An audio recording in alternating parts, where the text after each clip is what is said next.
অর্থায়নে গাজীপুরের কসাইকত জাহাঙ্গীর, আকমা মোজাম্মেল, জাহিদ হাসান রাসেল সহ পতিত ফেসিস দল আওয়ামী লীগের নেতাকর্মীরা অত্যন্ত সুপরিকল্পিতভাবে হামলা চালিয়ে ৬০ জন শিক্ষার্থীকে আহত করে, ৩ জন অবশ্য মুমূর্ষ, ৩০ জন গুরুতরভাবে যখন তাদেরকে ঢাকা মেডিকেল কলেজে পাঠানো হয়েছে।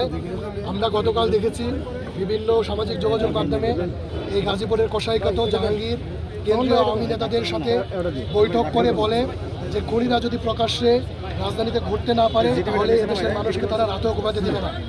দিল্লি থেকে, দিল্লির প্রশ্রয়ে আশ্রয়ে এবং হাসিনার সরাসরি নির্দেশে এই কুখ্যাত গণহত্যাকারী খুনিরা গতকালকে সুকৌশলে অত্যন্ত পরিকল্পিতভাবে ঠান্ডা মাথায় শিক্ষার্থীদের উপর হামলা চালিয়েছে।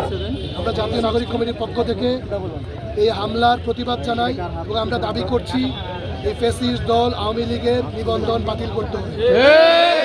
ফ্যাসিবাদী শক্তি এবং ব্যক্তিবর্গ যারা গণহত্যার সাথে জড়িত তাদের ব্যাংক অ্যাকাউন্ট জব্দ করতে হবে, সম্পত্তি বাজেয়াপ্ত করতে হবে।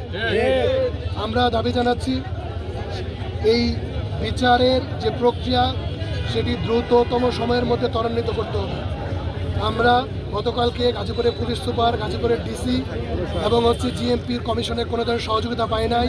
এই 3 পদের ব্যক্তিকে অনতিবিলম্বে গাজীপুর থেকে অপসারণ করতে হবে।